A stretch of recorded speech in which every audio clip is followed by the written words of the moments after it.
Peace, peace, peace, ladies and gentlemen, boys and girls, sentient beings from all shapes and forms and all parts of the universe that is forever expanding until it returns to the original particle that it came from. Yes. This is the Burning Bush, where we have lit conversations that stay lit, and we talk about everything from pop culture to pop belief. And I am your host, Matus Peace. And I am Mozart Muhammad. What is going on, people? What is going on, Muhammad Mozart?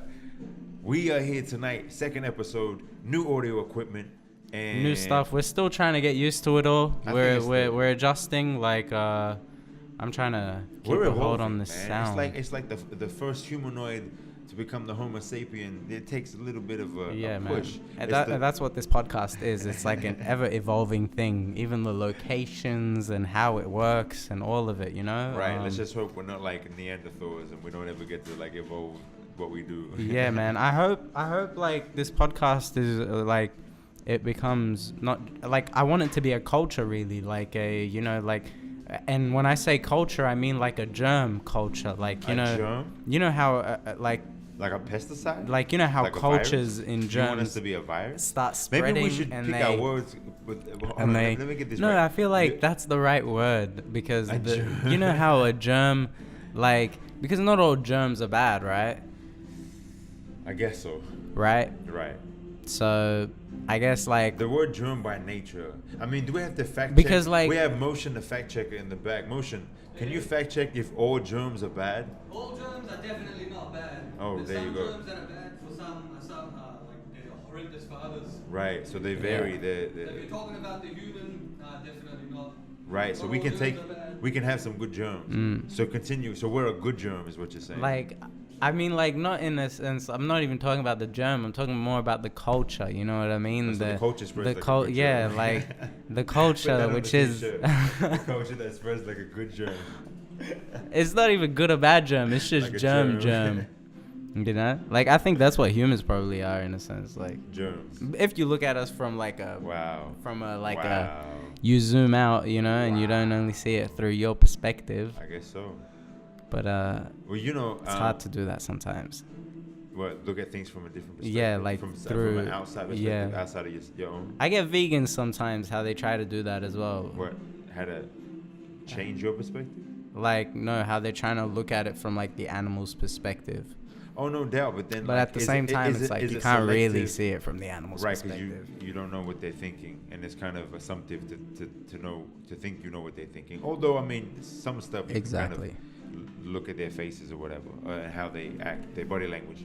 I'm sorry, I'm still really like interacting with everything because that's cool, bro. Yeah, like sure, I'm just trying to make sure that I'm not going too high, too low. The mic you're using is working. I don't even have headphones on, so like you are the checker. Yeah. You are the facts. We got the fact checker. You are the audio checker. That is awesome that Mohsen is doing that. Yeah, we need that.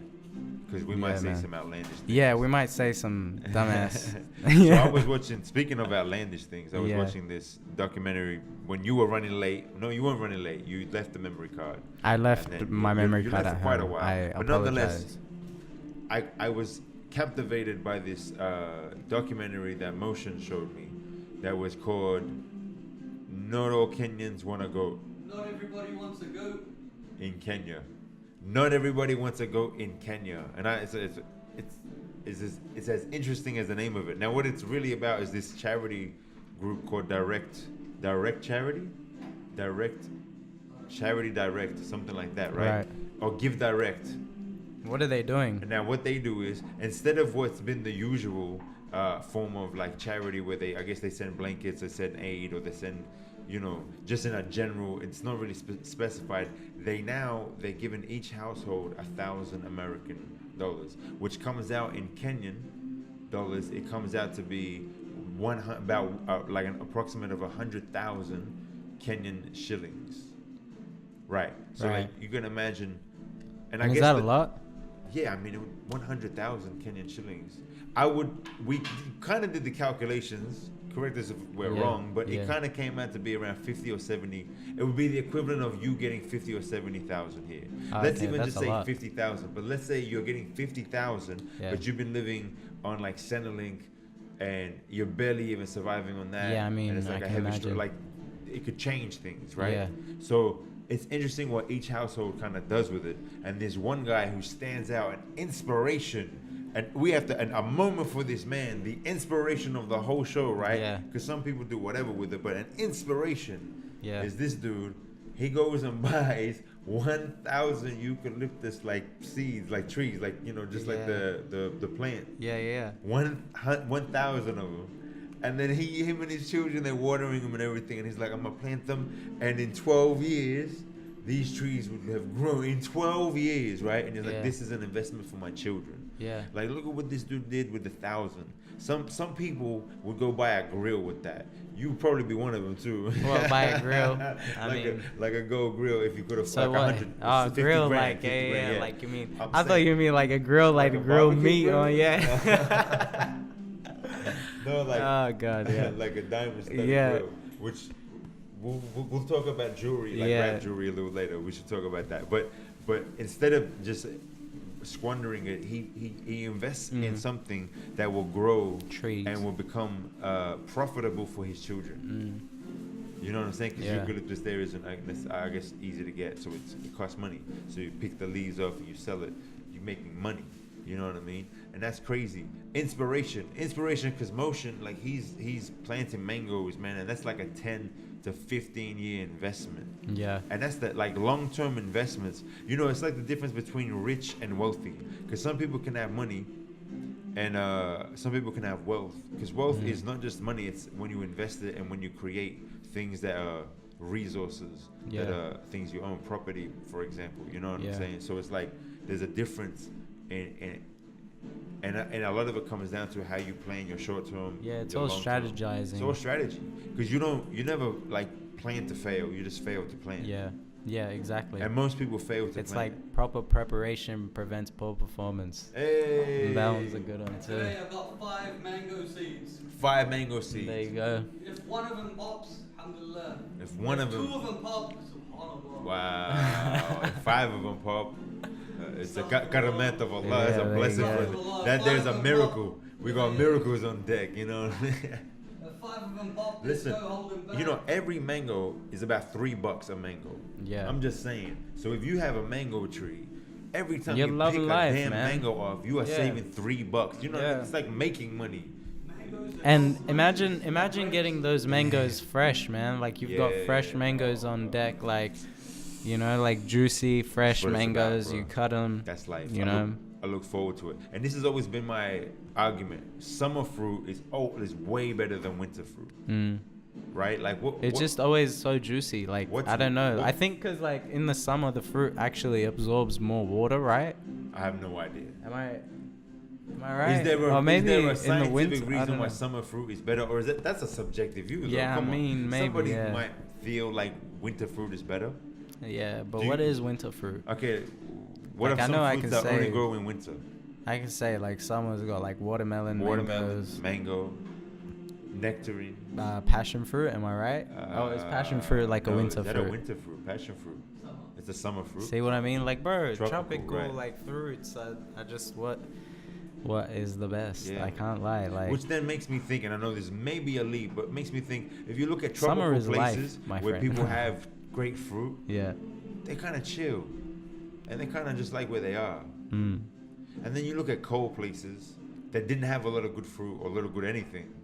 I mean, like, you know, like England. Yeah. What did England have? Like, they didn't have lemons or anything, eh? I mean, they had the They plague. even have They and they that's had a good that. I'm not trying to diss England per se. What did England have? But They might have at had the like same apple time- trees. At the same time, I'm just saying, is there a correlation? Yeah. Merely for scientific exploration, is there a correlation between bad weather, so then henceforth bad fruit, and the need to conquer other people? Is there a correlation? You see, I really think, and here's a theory, I think that the only reason why, like, they had such a conquering, like, obsession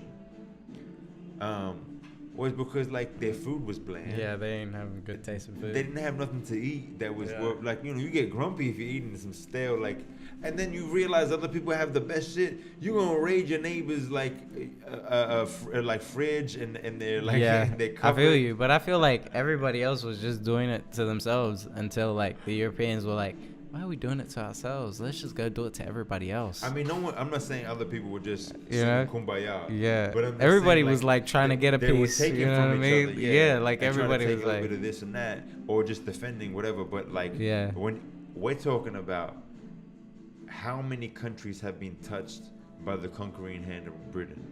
yeah, in not just comparison to Britain, bro. anyone Like, look at else. what the I Spanish saw a did. picture, and bruh, it's insane. And like Britain Yeah, isn't that big, yeah, like It's in a tiny. geographical sense. yeah. It's It's crazy. kind of just taken over the whole thing, though. Like, At it's- one point, it had like touched everything. yeah, like, It was like a dirty priest. It was like, I joke, but you know he couldn't help himself. oh shit. Great Britain couldn't help herself. Yeah, she had to touch a piece of everything. Yeah. she came to India like, ooh, Bruh, like, how big is India? Like, how foolish of a country do you think you Ooh, are to ooh. try to take all of India, man? India is a huge place, like one of the biggest places on this earth, and and produced some amazing spices, Yeah. and herbs. And you know what's crazy, curries, bro? biryani. The idea that at one point in history, Yeah. people were soldiers were being paid in soap. Yeah, Yeah, like Yeah. that was a currency. Like that was valuable to the point where it could be the equivalent of a because they would currency. store their meat in it and stuff. Well, I as mean, well. because it wasn't readily available. Yeah, You know what I'm saying? yeah, it was like gold. So, I mean, that's the thing about like relativity, Mhm. or even more so, game dropping moment. Even more so, that is the complete epitome of what business strategy is about: supply and demand. If there's a demand for something and you can supply it, so long as you can, and the more you can only be the one to supply it or the select few to supply it, then you can, you can take over everything, right? Yeah. If you can control supply. So it's not just about supplying a demand, but controlling the complete supply. That's why you see major corporations that don't just supply an alternative that other people also supply, but they try to supply something like their product. One sec, can you change up the music a little bit? Oh Or, yeah, like, yeah. turn Can it you down? put like a lo-fi mix, man? Yeah, I love lo-fi. Do you actually like lo-fi? I really like lo-fi. Can you go back to the corporate stuff? Yeah, I'm Do you- about to that get was right back interesting. into it. Yeah. So Yeah. So if you look at like a major corporation, their goal isn't just to have a demand and supply, and they may even, if you have the money, you can kind of create. If you have the money, you can kind of create a demand as well. Yeah. Because if I advertise my product, let's just take Coca-Cola for example. If I advertise Coca-Cola, Yeah. and I'm advertising it in the cinema, I'm advertising on TV, and I'm not only advertising it in the media, but when you go into the store, I paid for preference of aisle selection and placement. So the Coca-Cola bottle will always be where most people's eye level will be. Yeah. You see, in Yeah. easy access. So they pay for that positioning. Yeah. So that is kind of creating a demand for something they can supply, and then you want to cut out everyone else. Like you want to Yeah. kind of have a monopoly on your situation as much as you. Yeah, possibly well, that's can. what the whole thing seems to be right now, is a monopoly, really. Like, everybody's just trying to, have a piece of the, piece on the board.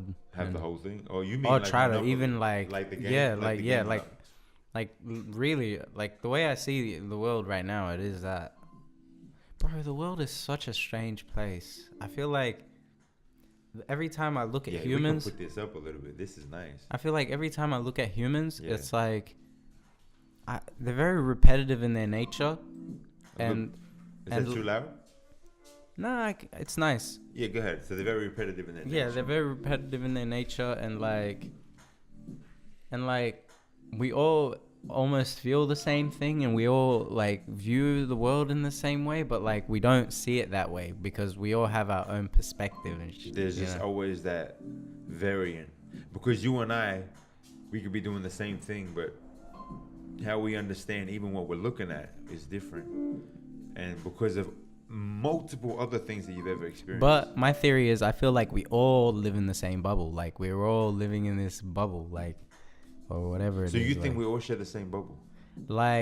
Yeah, I feel like we might all actually be living in Well, in my opinion, like Earth already in itself is It's that like a bubble. is like this little ball we're all living on. See, when I think about perspective, or even how your subjective reality really creates your reality, I use the example of two people who are skydiving. Right now, one of them loves the idea of skydiving, not afraid of heights. He's really into it. Maybe like we could take you and I, you'd probably be into that, whilst I wouldn't. Right, like I'd be freaked out a bit. With everything. Yeah. So you're taking two people who have a different experience based on a multitude of other experiences they've ever gone through, and you put them in the exact same objective situation, doing the exact same thing, both jumping out of an airplane. However, they're both experiencing a complete different experience throughout the whole thing. Because one of them will jump out of the airplane and experience like a euphoria or something. You know what I mean? Like an adrenaline rush. While the other one will be like, I'm gonna die. And so, and even like at the end of it, they may both still come away from that experience with a different memory of it. Yeah. Based on their emotional, like. Yeah, of course. Yeah. So I see like there is an overarching like bubble. Yeah. But within it. I feel like it's deep. Like it's not just as deep. Like it is. It's like deeper than saying like we all like we're definitely all don't perceive the same thing. Like we don't take in things the same way. But I feel like at the same time, like when I take a step back and I look at humans as like what they are, like whatever we are objectively, and I think we are creatures, right, amongst other creatures. But like we're a creature that's been blessed, like, and whatever that means to be blessed, like I feel like we've been given like things that other creatures haven't been given, you know what I mean? The ability to see and like to analyze. You know, I always think if you look at every other creature on Earth, in one way, in one element, it always bests us.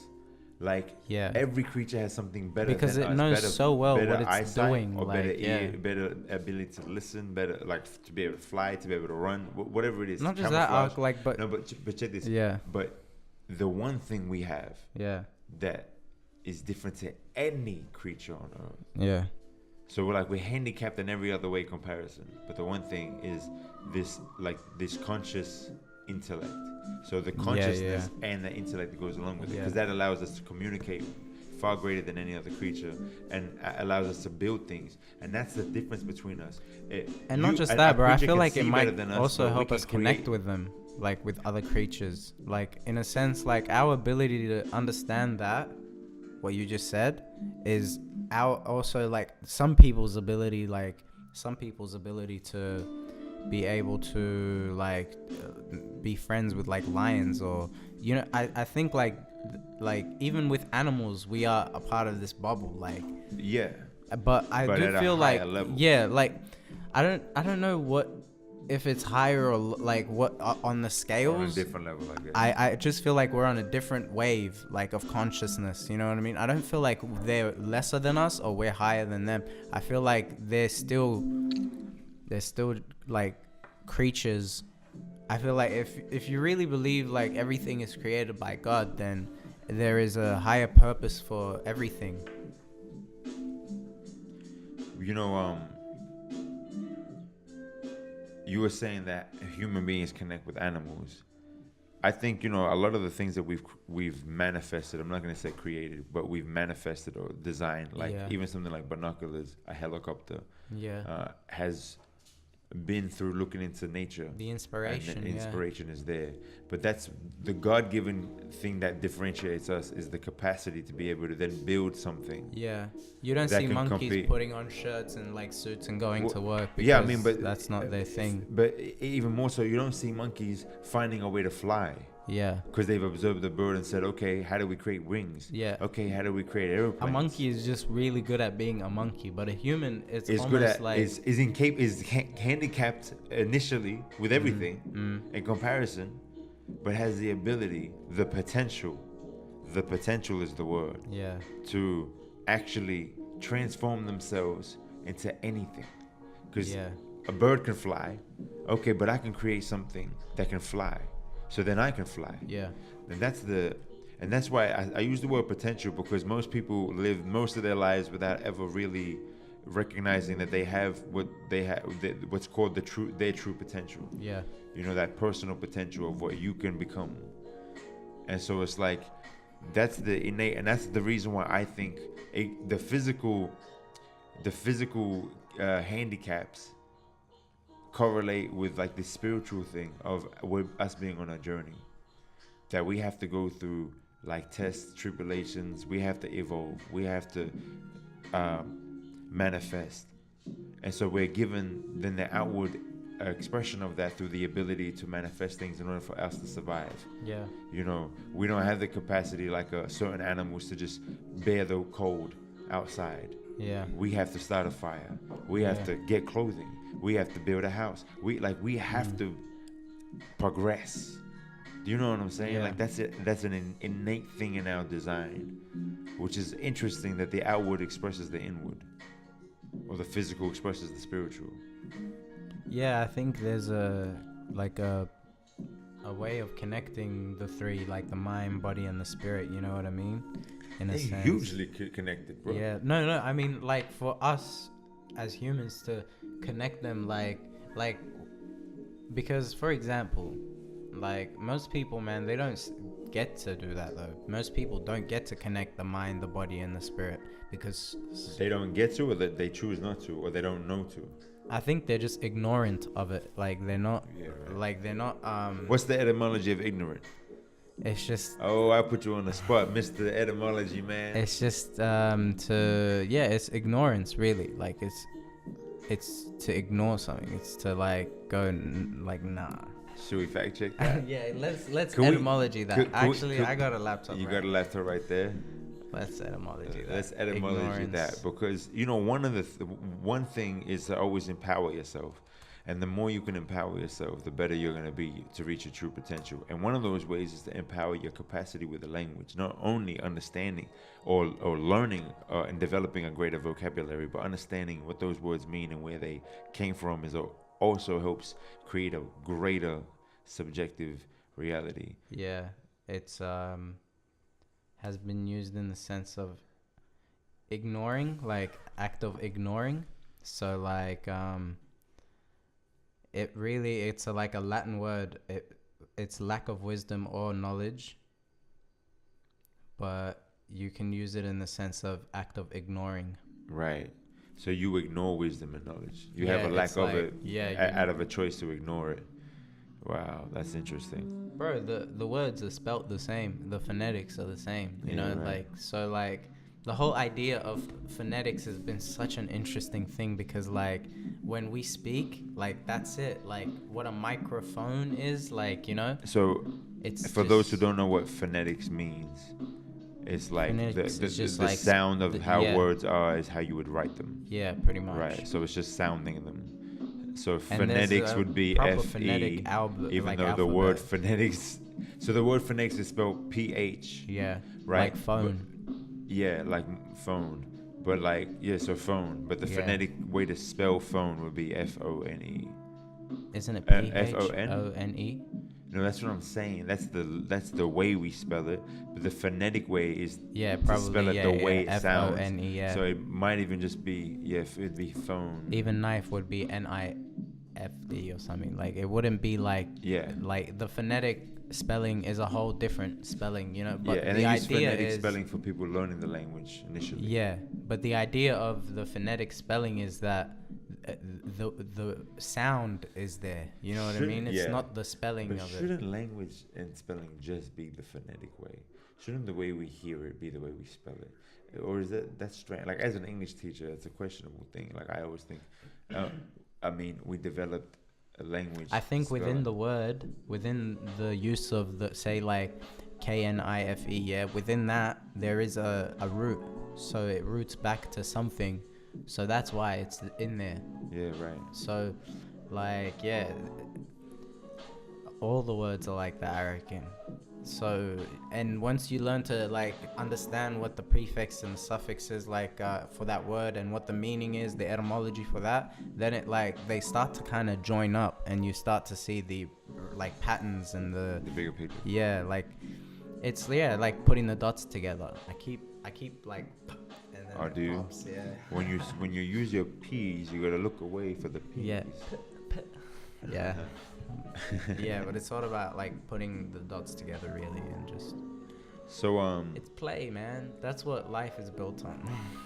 It's just It's play. play? Really, yeah. what do you mean? Like all of this, like talk is like really what is talk? It's like energy. You're putting that energy out and then you're expecting to get energy back, yeah? Yeah. And like depending on what you put out is what you sometimes get back. Like say I put out some sort of energy. I might not even know what I'm talking about, but like you get it, you know? That's what I think that all of this is. And it was built ages ago, and it's like that's what All it of is. this, you like, mean the like universe, the world? Is that what you mean by all of this? not the universe and the world. I mean like the communication part, like us communicating, and I think But isn't everything just like a wave? yeah, that's what I like. It's in a sense like it's all light as well, isn't it? Like, I mean, there light is is a wave. listen, there is I'll no be right back. Yeah, sorry, go on. What's that? That's you? No, what is that? No, what are you saying? Oh, right. So the what I'm saying is that the universe Sorry, I'm is parched. insipid. The universe has no sound, Yeah, has no taste, yeah, is in black and white, has no color. yeah. The universe is insipid. Now, isn't that interesting? What is insipid? Like there's nothing there. It's like dry. It's melancholy. Can we get a dictionary definition of insipid?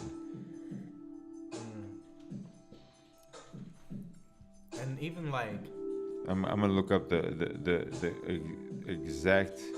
Weak or tasteless, There you go. lacking flavor. See, it's just like bland.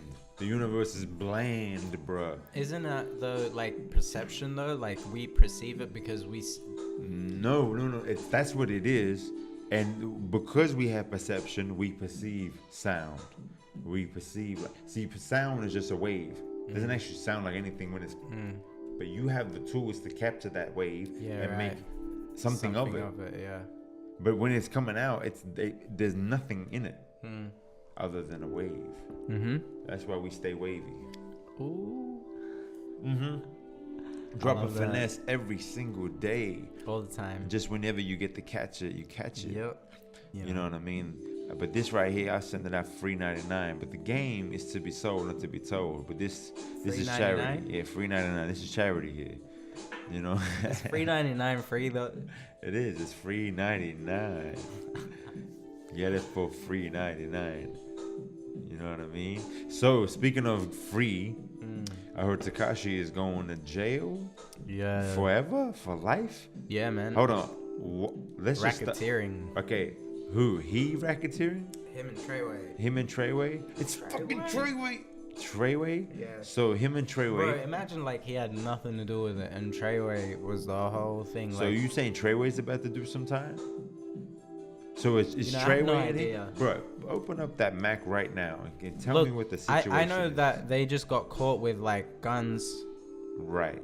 and that was apparently to protect like their drugs. They got guns to protect their drugs, but he's making mad money, isn't he? I don't understand. You telling me Yeah, that but like- that Takashi 6ix9ine I think it's is his moving past, weight? You know what I mean? Like, Or this your is an old past case? catches up with you.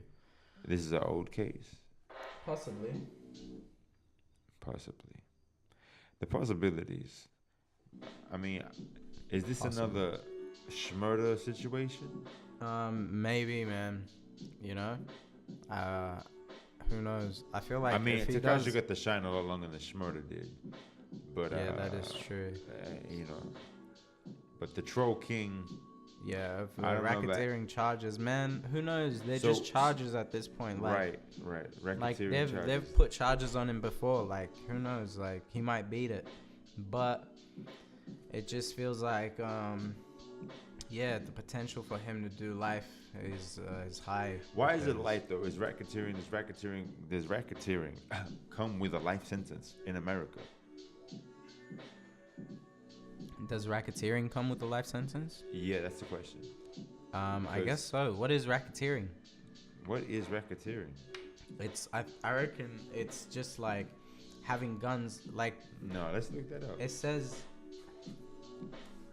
I mean, I have an idea, but I want to like the exact Yeah. Well, let's look it up. the exact meaning, because you always want to have the exact meaning. All right, what is considered racketeering? Racketeering is when organized groups run illegal businesses known as rackets, or when an organized crime ring uses legitimate organizations to embezzle funds. Such activities can have devastating consequences for both public and private institutions. Crime. So, what that would entail in his case is that he pretends, or I mean, let's just say he takes the money, or they take the money from a bunch of fake businesses that are really covers for their illegal. So in his case, it'd be rap, right? So all this money, all this jewelry, all this money, saying I'm making this for my music, but that's really a disguise for all the. Bro. So they make all this money in the street, and they fund it into the. Is that what's happening? So I mean, this is the assumption. This is how they would do it: is they would take all the money from the streets, Yeah. and then they would invest it into the music. But on paper, they would really change the numbers to make it seem like they spent way more than they actually did, so they could keep that money. Or they would count that money as profit, but they would kind of just filter it through the system or through their business, which is music, right? Yeah, I think that's probably what they did. If they did that. But I mean, like, charges like that, Yo, that, son? the rap industry right now is so like weird, man. It's reached a point where like it's become just a whole lot of like it's just like eat this, drink this bullshit type of shit. Like It's WWE. it's really With like some a serious circus. consequences at the end of it. Oh, it's been a circus for a while, but circuses still had lions. You know what I mean? Yeah, like But now you have a bunch of clowns. and it's you just still like, call bro, it a even circus? like the whole thing, like Drake coming out and being like, oh, Kanye did this and this to me, and it's just like, bro, like, What do you mean he did? Or what like? the that he interview threw he him did out with and LeBron he- James, and and he flew him out. That's. I'm just like, bro, like, I don't know, like, even Kanye, like, like, I like music in general. But do you think that what Kanye this did is just a big show, man? Was right? One. Do I you think believe- Kanye was alright? Was he right in what he did? What, flying Drake out and doing And then getting all that? that information out of him, or getting him to write, and then letting his artists go in. I don't know. I mean, there's always a lot never to be said. And the other thing about rap beef is I don't know how much I buy into it, because I know Yeah, it's man. about benefiting people, and rap beef always comes along at the same time the artists are about to put out music. yeah, It just so happens to be that time. yeah, it's very interesting. Just so happens. Pusha T had an album about to come out, just so happens to have beef with Drake. Drake then just so happened to have an album to come out. Yeah. You know what I mean? Now, whether that's like, oh, shit's buzzing for me, let me put an album out, or it's like, oh, I have an album, let me get some shit buzzing for me. But it's just like, yeah, but like the thing is, like, everybody is going to watch that, like an interview with Drake and like Yeah. LeBron James, like I don't know, man. I just think like they're not talking about important topics anymore, like and rap has always been like about like what you see from your lifestyle, right? But like nowadays, even the music, like it's got no hope, like it's got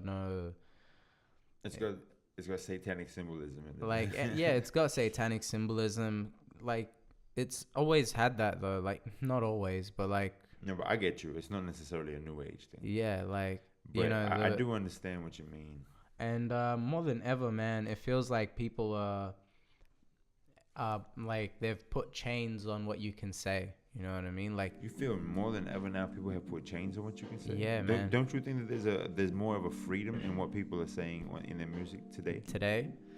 nah, It's just, not I think really. there's more freedom in what you can say. I just think most people don't have anything good to say anymore, because the whole point is, when you have people dumbed down enough, you can give them the freedom of speech as much as you want. They're not gonna say anything. Like we were saying like last week, I think the heroes of the music era really are the like producers, man, because they're the only ones that are. Well, what about the J. Coles and the Kendricks? Yeah, and, like cool. the Brother Ali. Yeah. You always There are people who spit. But even like Kendrick's music, it's just like I don't relate to it, I guess, because I'm not even like from LA, like, you know, like I relate to it to some extent. I like Butterfly a lot. I like the other stuff as well. What was your favorite album of his? Probably Butterfly. Had a Pimp a Butterfly. Yeah. Favorite album. Yeah. I think I might agree with you.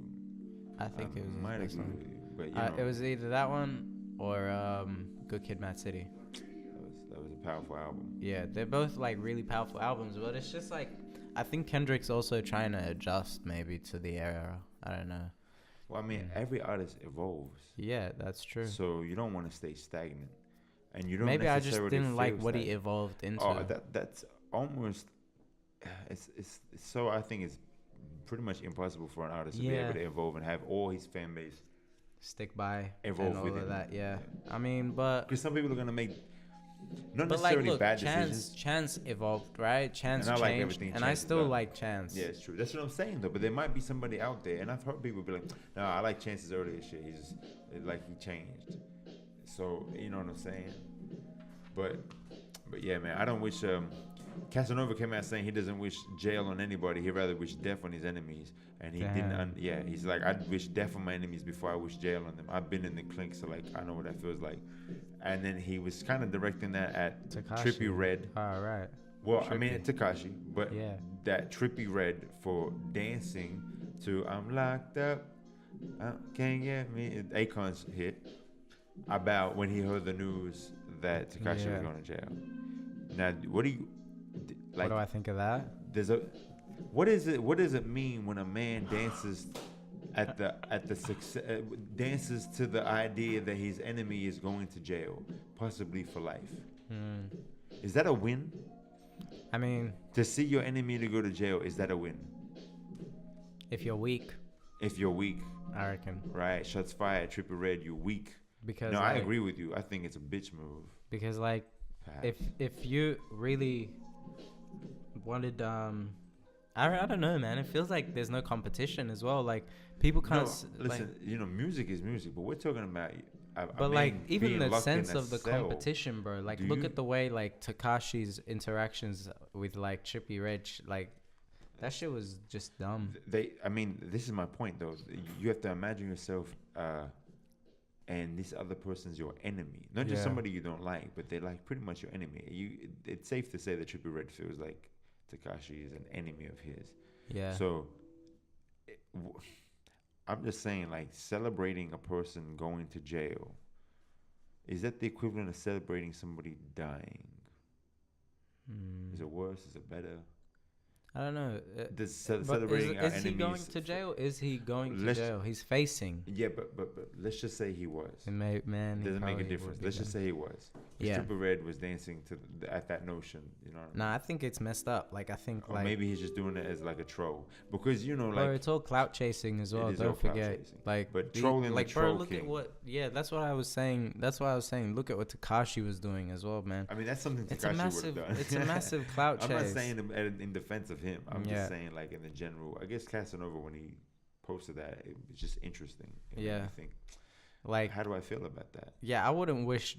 You know, harm on people. If I had like an enemy, it would be for competitive reasons. No, it would be because I want to get better. Let's say somebody did you really wrong. I guess if they did something wrong, it's not wrong to like want them to be locked up. Justice, you'd want justice, I guess. Hey, but he didn't do anything wrong. Takashi has to go to jail and do time because it's illegal. Yeah, but it's not like Trippie Redd in America. I mean, it's not like he. You know what I mean? I don't feel bad if he actually was doing that. I don't feel bad for like 6ix9ine going to jail because he was racketeering. I mean, especially if you're getting that money from. Bruh, like if you're racketeering and you're putting all that money into your jewelry, like, and you're putting, I don't know, like I feel like we all get what we deserve, I guess. Jewelry. Who's in a sense, and in America, like, shit. So whose piece of rap jewelry do you think is the flyest? Because I'm Right. with you. Listen, I have I a don't real really love like hate. the big pieces. I like the grills the most. Like I like just like good grills, and my Okay. favorite grills But the are question like is, yeah, what piece of jewelry chain chain, yeah. specifically, like a pendant, I guess.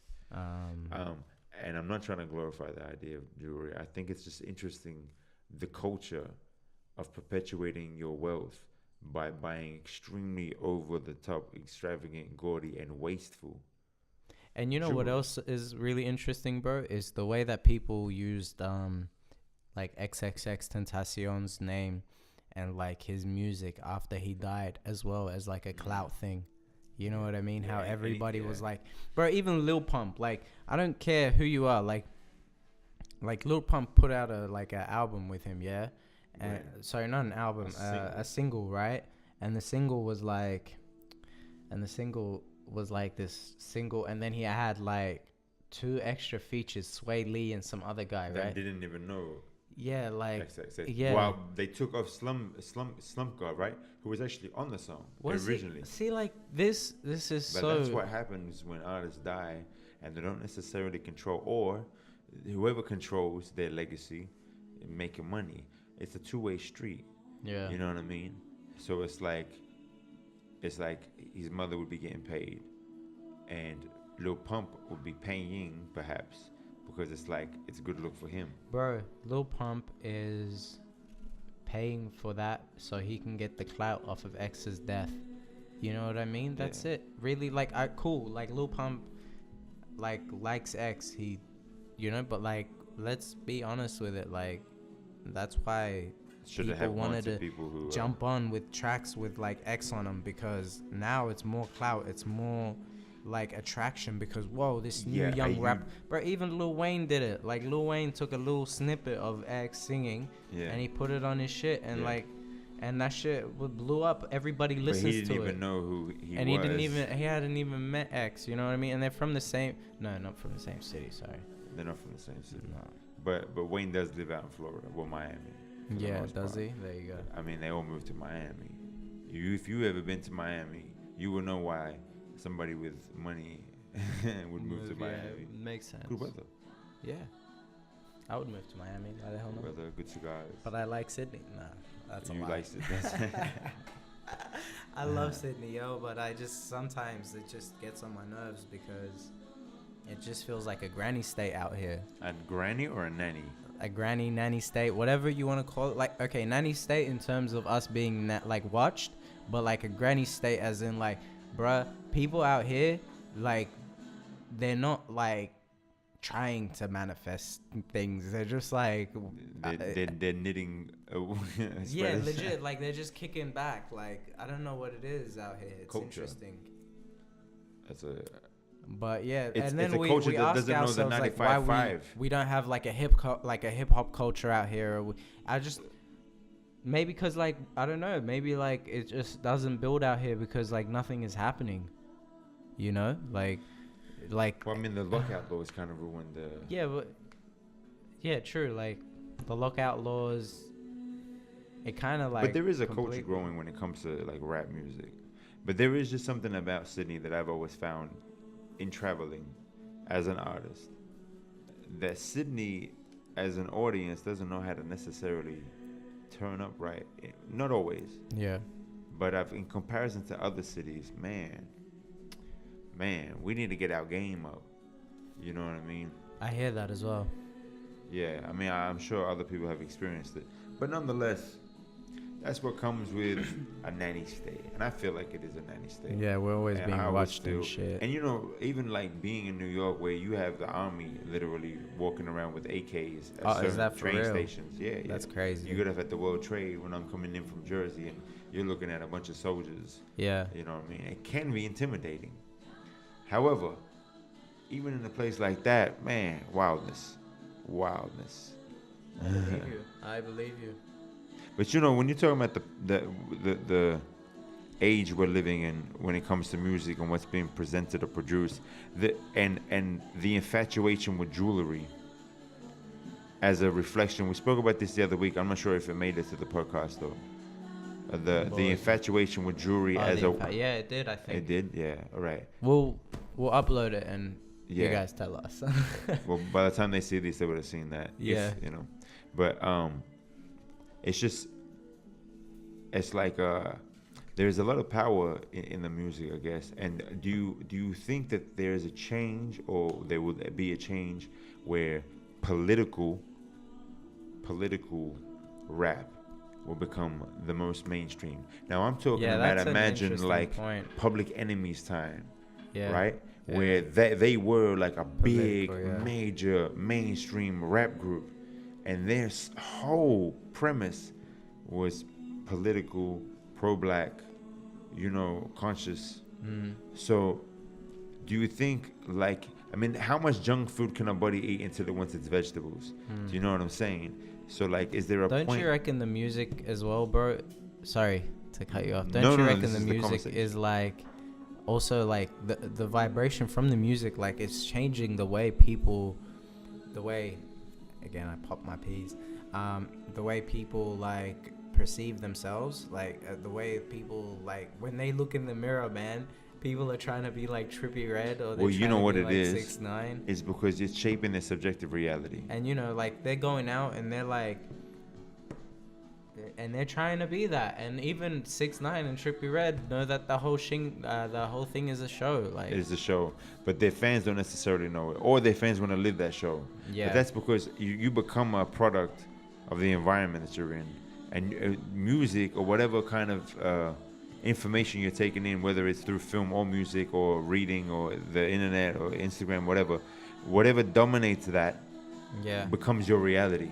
Yeah. Becomes what you mostly. So if you're listening to music and they're presenting you a way of looking at the world, and you're constantly listening to it, you're gonna adopt that way of looking at the world. Yeah. Especially if you idolize the person you're listening to. Speaking of music, can you switch that up, bro?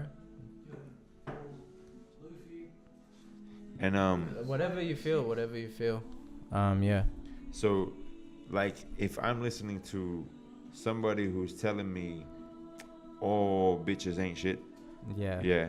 Over and over. And it's not like it's that one person that's telling you. I know, it's like, you're hearing it constantly from. You're constantly hearing it from every artist that's coming up, right? No matter who that artist is, because the only way that artist knows how he's gonna make it or she's gonna make it is if they talk about these topics. Because humans right now, in this time and this weird time we live in, want to hear that. Well, that's the thing. Yeah, well, I mean, I think by now everyone's just a product of being raised on something. So the artists are a product of what they grew up on, and the listeners are a product of what they grew up on. And so it's now just the product making more product. So more negativity, and it perpetuates itself. Because if they grew up listening to music that told them something like bitches ain't shit, they're gonna then make music to the same tune of bitches ain't shit, and their listeners are gonna have that same idea. You know what I mean? So it's like then that perpetuates how you interact with other people, because of your perceptions of how relationships should be, or of how wealth should be, or about and that used to interest me, like, how do people who are poor listen to an artist speak about so much indulgent wealth, one thing, but then mock people on the very same song that are poor? And I've seen this. Yeah. And then you see poor people rapping the lyrics. Yeah. And the thing about it is what I understood later on was it's fantasy. It's escapism. It's escapism. Because, bro, when you listen to the song, you can tell me if you do this. If you listen to somebody rapping, and you rap along with it, it's like you've now become them. The rapper. That's why the rapper is like a superhero in a sense. That's why I feel like, in a sense as well, it's almost like idol worship. Wow. That just changes my perception of how I should write my music. I should write my music from the perspective of make myself out to be the coolest superhero in the world, huh? I feel like everyone would just. I feel like just say shit people want to say. Yeah, I feel like people perceive you in a certain way, so like they're gonna take you in. You know what I mean? Like. Oh yeah, I'm not gonna change how I am, but I just mean what you give them is like, like really, bro, like. What is 21 Savage? He's almost like an anti-hero, you know what I mean? He's like a really bad guy, but like you love to rap his shit, like, you know, and he doesn't lie about who he is. He's 21 Savage, like he's a savage, like, so Yeah, like I think even anime, bro. Like anime is an interesting like we're like the whole superhero thing. Like we look for people to. You don't feel that? What do you mean we look for people to? You didn't finish. Like okay, we look for people to like idolize them, to I think be our human beings, superheroes. yeah, we're taught, who's your favorite idol, and idol worship still exists. It used to be statues, now it's like celebrities Yeah. who are kind of like statues because we still watch them, Yeah, and we really revere them, don't and know we these worship people, them yeah. by viewing them instead of Well, bro, going the to whole sanctuary. thing is it comes through this, like, Right. and we sit for So hours in a and certain way, hours, one could yeah, say that this is the new form of pagan worship. of worship. If you idolize them, but then you're taught to idolize who's your idols, and so you want to be like them. But then it becomes really absurd when you have people who are like talented artists Yeah, who can make music, perhaps, then getting questioned about shit that has nothing to do with music, yeah, right? And as if their opinion would even matter. yeah, So then what you start realizing is popularity becomes more valuable in a society than skill set, knowledge, scholarship. and scholarship, Yeah. right? Academia. So somebody might know it, but I don't know who you are, so I don't, But this guy, I idolize this guy, Yeah, and then because you like, can he's- sell and yeah. buy idols. And then. bro, like you look Because you at can the- bribe them, yeah. right? You can just say, hey, listen, sell my product. Here, put this in your hand and say that you use this particular phone, Yeah, whether you do or you don't, yeah, and then just be in the ad. And then everyone that idolizes you now wants the same thing because they believe that makes them closer to being you.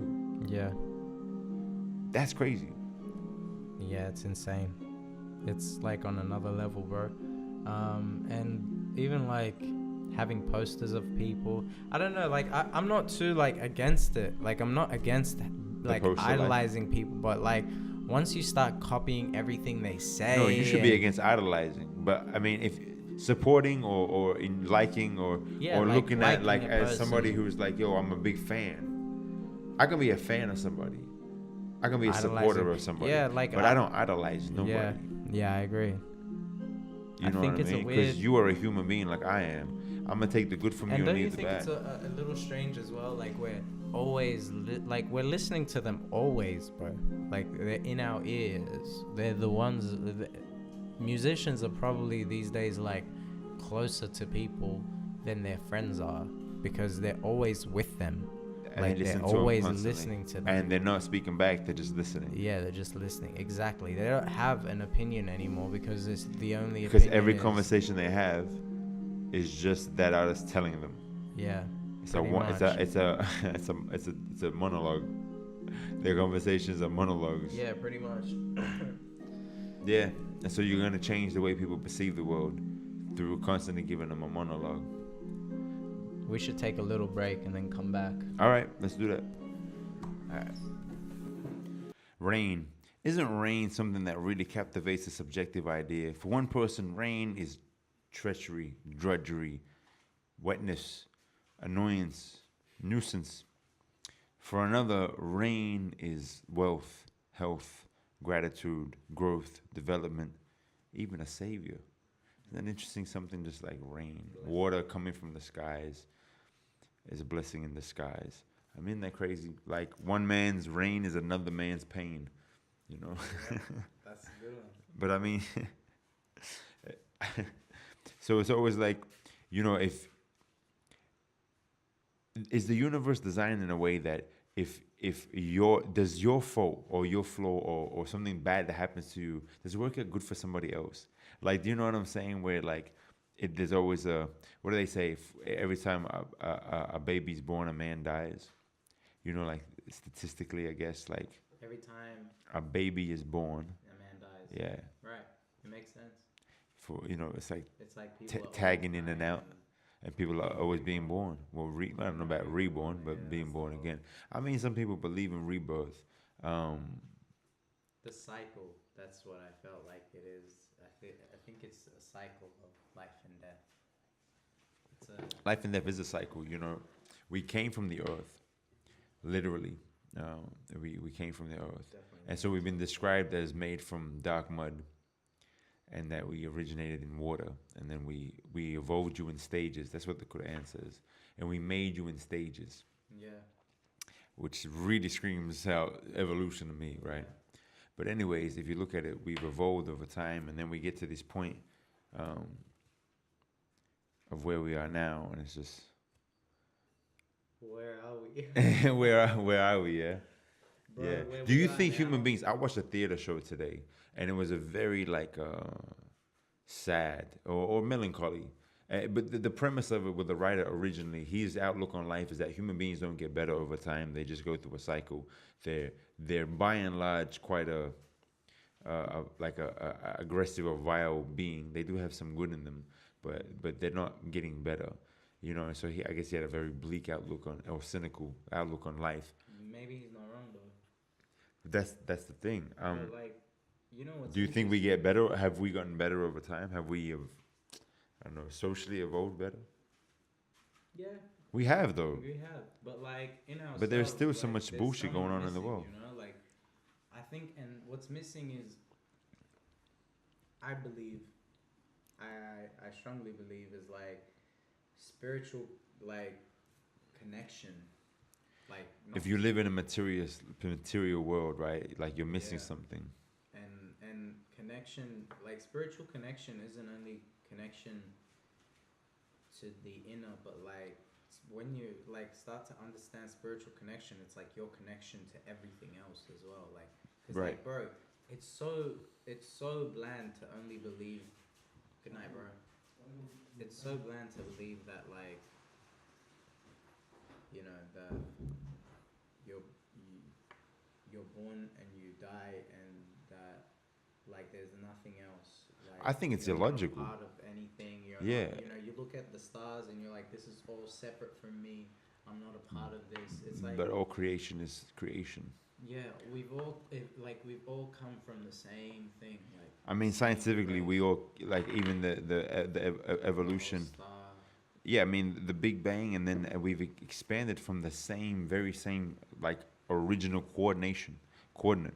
So it's like we are stardust. We are part of everything at the core. So that's the spirituality is, I guess, connecting with the spirit of that energy that connects everything and everyone together at different levels, but still there's a connection there. And I guess it's like, as human beings, the goal should be that as we progress in the world, we do our best to. And here's the issue: perhaps we've progressed in the physical, but we've taken strides backwards in the spiritual Yeah. because we've undervalued it completely in society. It's like an imbalance, don't you feel? Huge. I mean, the imbalance, I think, is more than just an imbalance. One of them is looked down upon. Yeah, the spiritual Side is And looked down not upon. only looked down upon, it's seen as a luxury, bro. It's seen as a luxury. Like, it's Right. a luxury to be able to pray, or it's a luxury to meditate. Look at the way they, like, People don't have time to portray meditate. meditation, you know what I Yeah. mean? Like, it's like a luxury to be able to sit, and like the way it's like shown on posters and stuff, man. But it's the most free thing you can ever do in life. Yeah, like- Take some time out to reflect. To sit down, The most close your free eyes. thing you can do. It costs you nothing, but you have to And it's pay actually very healthy attention. for you. Costs you nothing, but you got to pay attention Mhm. to yourself. You know what I Right, mean? to stop yourself, break out of whatever you think is going on or you think Everything. is important, Yeah. and then just like block everything out and come to be with your spirit. Yeah. And then okay, you can go back into Yeah, right. living Realign. with the- Well, that to the me rat is race or whatever the whole it is. premise in Islam of praying 5 times a day, because it's not prayer in the like, you know, if you're a non-Muslim and you hear the idea of praying 5 times a day, most people, when they think of prayer, they think of speaking to God, Yeah. right? And that isn't the prayer that we're talking about. That's dua. So it's supplication is prayer in the traditional or more mainstream or worldwide understood method of prayer. But the prayer, the 5 prayers of the day, they're more meditative because it's a chant and a movement. And the movement is similar in essence to yoga because you're moving your joints and your body in a certain way. And it's also a reflection of the physical submitting and the spiritual, the mental submitting. But like that in itself is a meditation, and it's to pull you away from the world. It's also a physical, bro. That's what I'm saying. So Not there's just a mental and a spiritual. It's a physical, yeah, there, you know, because of the movements. Connection between the three. Yeah, of course, it's all there. But that is not prayer in the traditional sense. It's meditation more. In my belief that it is more a meditation. It's more to break out. And I believe also that the Prophet Muhammad, peace be upon him, may have practiced his way. I feel like he prayed in different ways and than just the one way that people pray today. I'm sorry that if people don't believe that, but I generally believe like he would have probably prayed with his hands down, up, and I believe like he would have done other things in his prayers that we don't know about. Perhaps. You know what I mean? Perhaps. So and the way he gave it to us through the Quran was like, you know, it wasn't specifically like this is how to pray. It just said to pray, like like it. That's what is very and to supplicate. Yeah. Yeah, like it's just like pray to your Lord, like remember, like. Yeah, you know? but the prayer I did not come to you, but as a warner, like things like that. It's just like to remind you, you know. Well, I mean, one of the most standout things is indeed in the remembrance of the one, do hearts find peace, and is that signifies. See, this is what I'm saying though. The whole premise of meditation is to find peace, in an essence of it, to take a break and to, you know, kind of like recenter yourself. And the notion of prayer in Islam, and especially remembrance of the Most High, is to really lose yourself, because you don't exist without the Most High. Like, as in the creator of all creation, the one that created this with clear, intelligent design. You know, this isn't wishy-washy. There's an intelligent design. Let's not talk about religion. Let's just talk about, you know, the logicality of something that looks like it's been intelligently designed. It's the equivalent of finding a Rolex watch on the floor and then somebody saying that just so happened to come to be. No one designed that. No one put it together. It wasn't intricately made. It just fell together. A bit of metal and gold fell. That doesn't sound logical. Yeah, it's like everything we know. Like even this begs for a designer. Like, a design begs for a designer. Yeah. You know what I'm saying? So in the same way, so that connection with the creator is going to be your source of peace. And that's just the power that I love, that there's this meditation, and then there's this supplication, and then there's this reflection. And really, that's the premise of how you find it, like that inner peace, is by being a reflective human being. And if you're caught, and that's why there's a luxury element to it, because if you're caught in a rush, in a rat race, you're constantly moving, and you're never taking time to reflect. Yeah. And if you don't take time to reflect, it's easy to lose yourself and confuse yourself. And then before you know it, you realize that you have a hole in yourself, and you try to fill that void with things that you can do on the rush. So you're buying things with, you know, you're trying to purchase things, you're trying to create an image, you're trying to impress people. You know, you're doing things in a matter because you have a void that everyone has. But you want to fill that void. Even like people try, you know, filling it with people. And that's like the worst thing to fill it with. Yeah. Like, never try to fill like your broken heart with people, man. That shit's very like, whatever it may be. Dependability like, is poison in relationship. Make sure your heart is full. You have to be in love with yourself and be content with yourself. And I truly believe you have to be content with your Most High. Understand who you are. Yeah, you got to know who you are. Because if you don't know who you are, then who are you presenting yourself to be to that person? And the thing is, if you're dependent on being whole and complete, for whatever that means, based on another person, that's a ridiculous notion to go by. Because that person could die. I know this sounds morbid, right? But that person could die or leave you at any point. Exactly. So it's the biggest elephant in any room that people just pretend doesn't exist. Try to skip over, you know? Exactly. It's the one thing that no one has had the ability to avoid. And this also hits me when, like this whole YOLO culture, like you only live once culture. You know what I mean?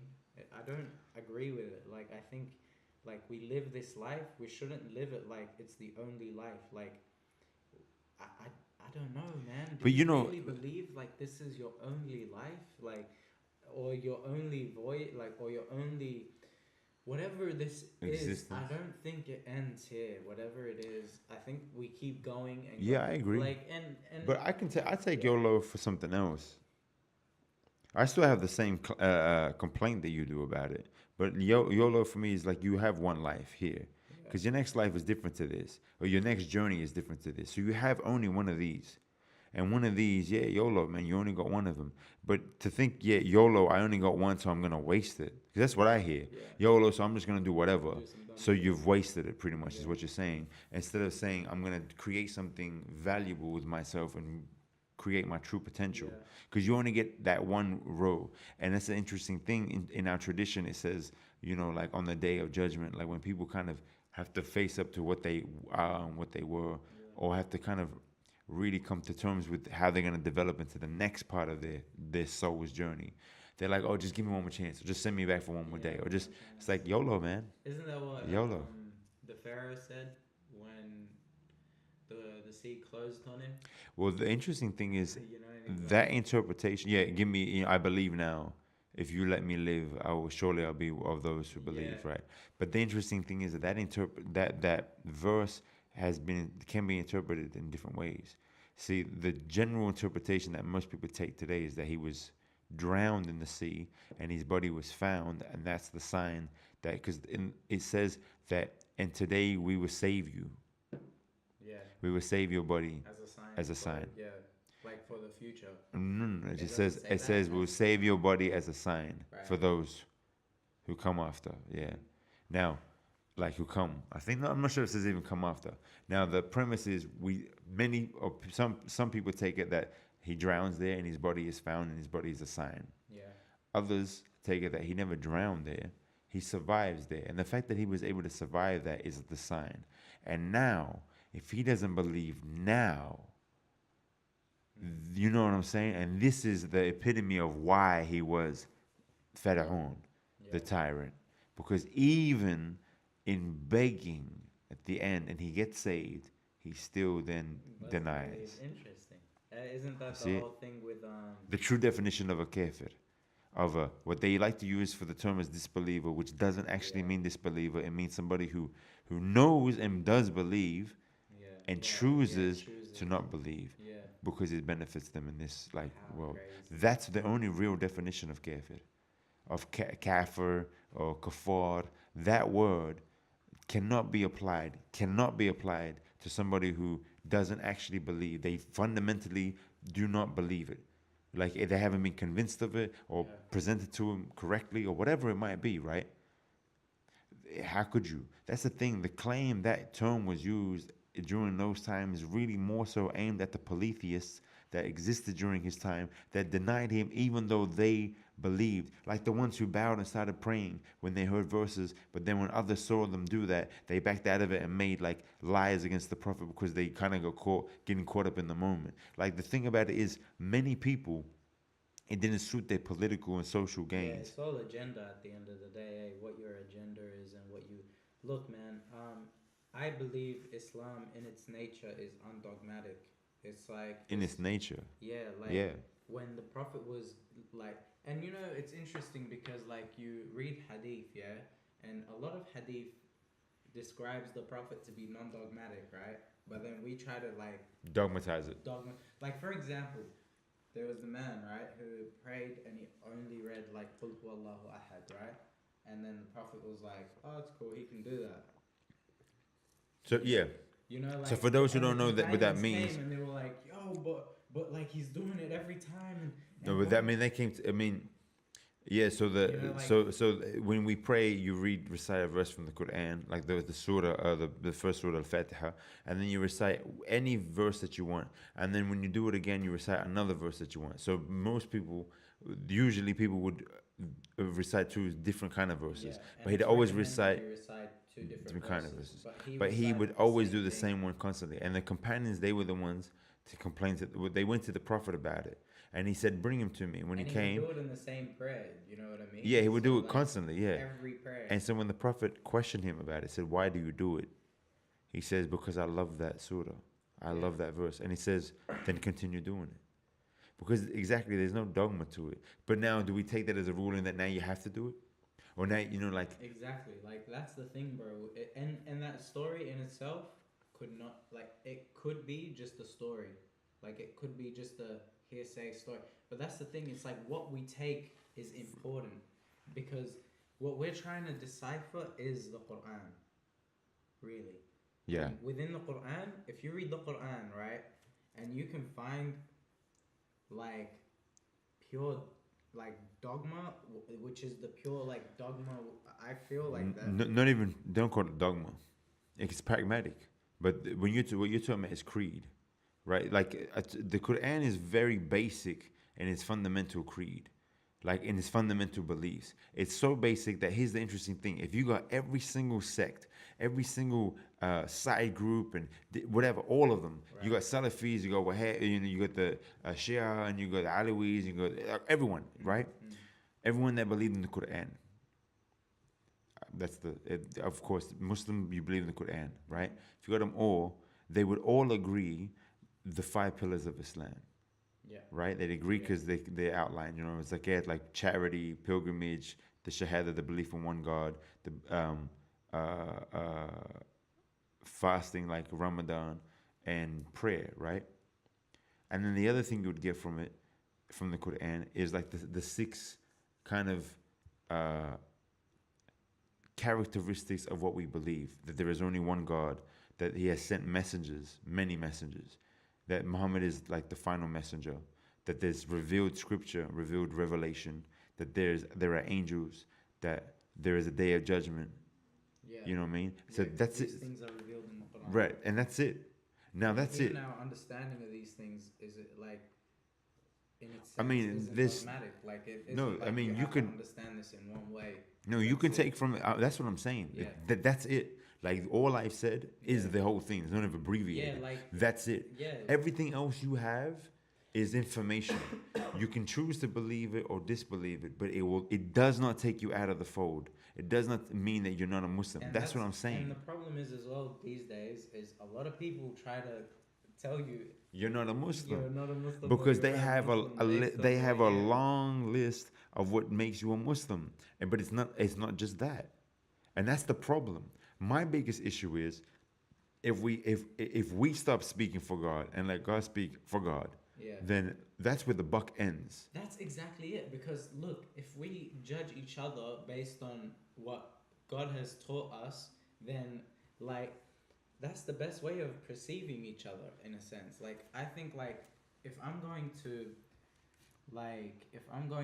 make a ruling on your character or something, I use guidance, right? Like I'm not like I have a moral like an anchor or like a compass or a guide, to see people. That's how I see it. Like that's how I see the Quran. That's how I see the Sunnah of the Prophet, peace be upon him. Like now, I think like it's beautiful. Like people love taking it and people love taking it to next levels as well.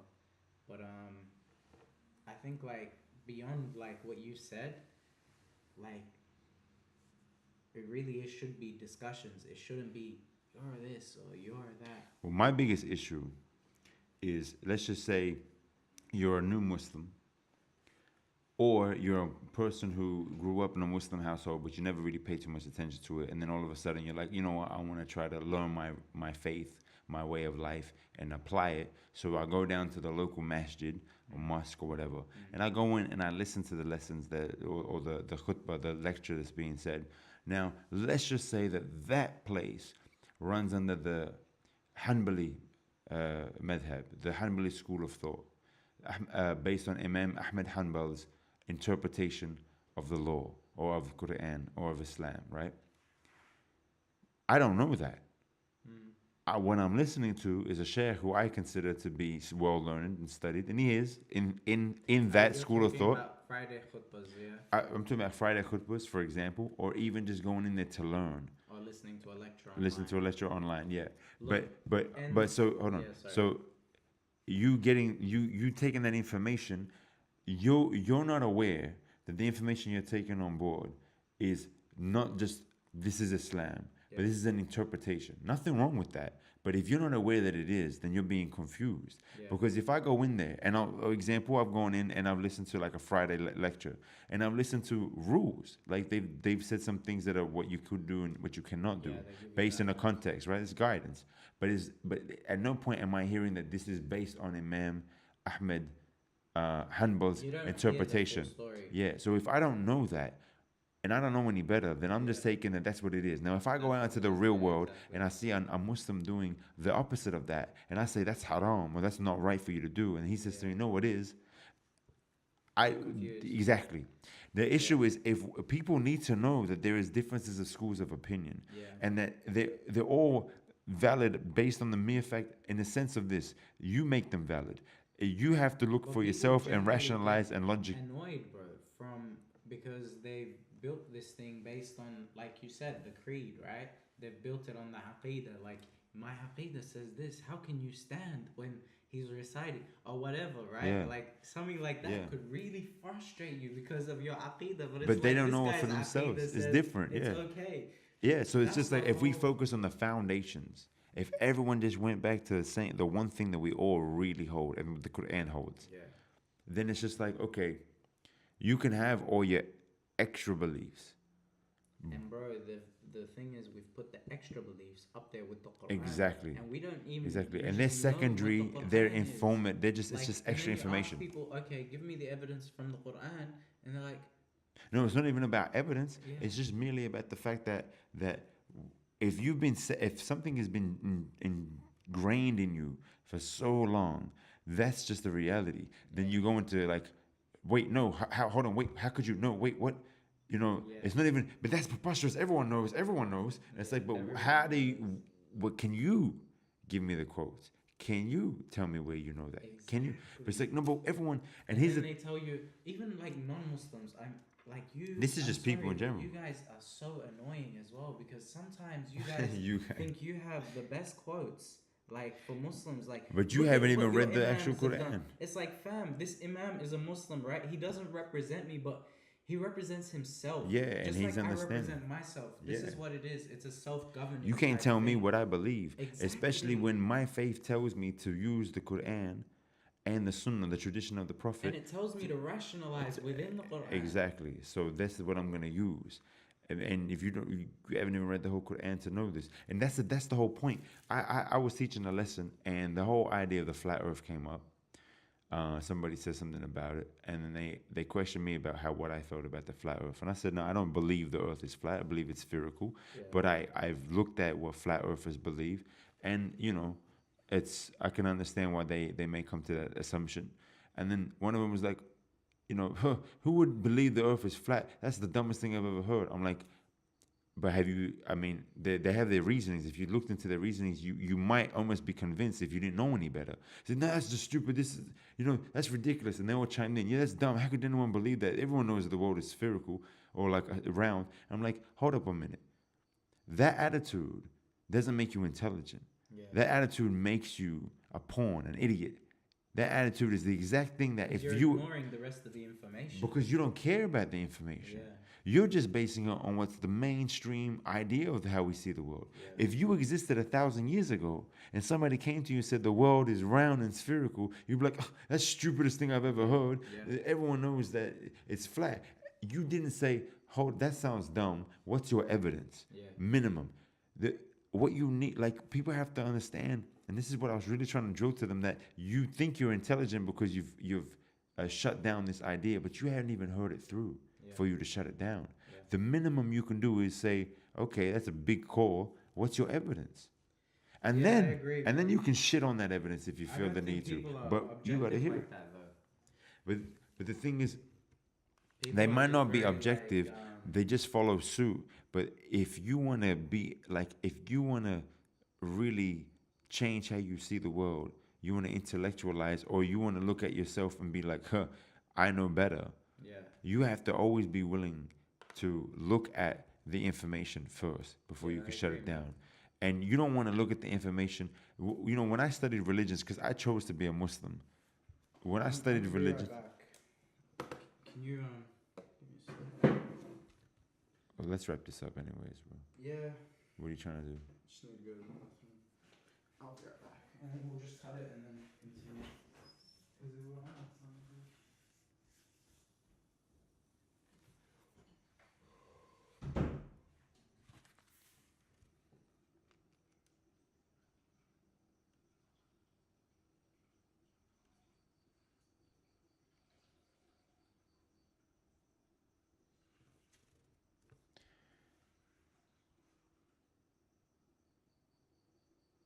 Peace, peace, and blessings. We're just doing our podcast, The Burning Bush, and he just left his chair. So, but it's coming soon, The Burning Bush. Peace, peace, and blessings. We're just doing our podcast, The Burning Bush, and he just left his chair. So.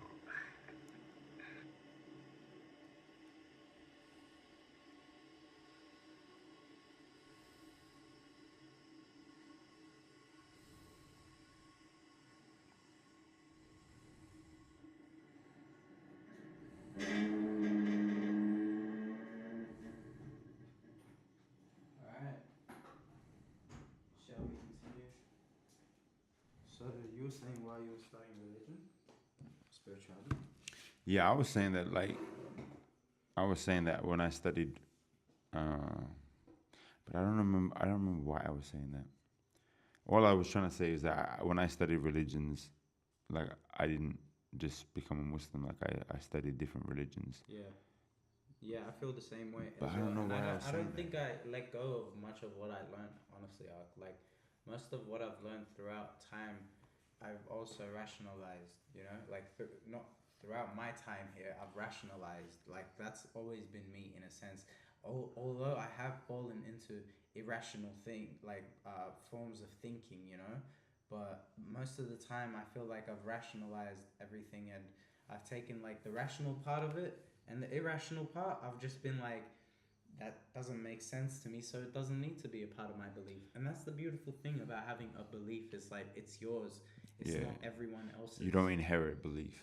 Yeah. You build belief, of course. And that's the thing. It was always the case. Going through any religion, you can't shut something down without looking at what they have to say. So I never really looked at religions from their like opposers' point of view only. You got to hear it from the horse's mouth, so to speak. So if I want to know what you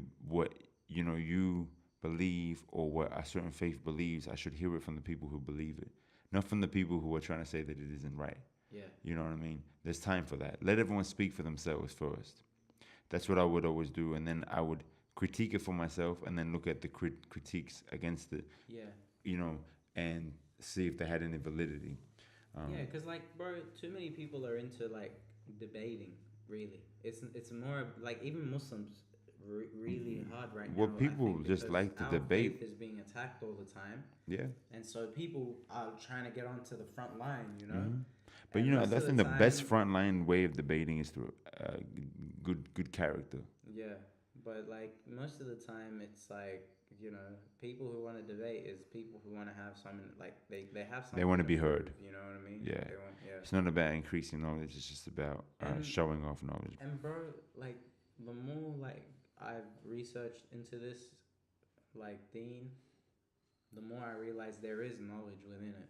And I also realize that a lot of people have left knowledge which isn't, you know, necessarily important to have in your life, but it's knowledge that people used to live their lives by. Right. And, you know, it's just characters. We're all characters anyway. So you just learn from the good and you leave the bad. Yeah, like, man. Why is it so hard to, like, even that topic, bro? Like, I know we won't run this whole topic, but even we may run it next time. But even the topic of, like, Aisha's age.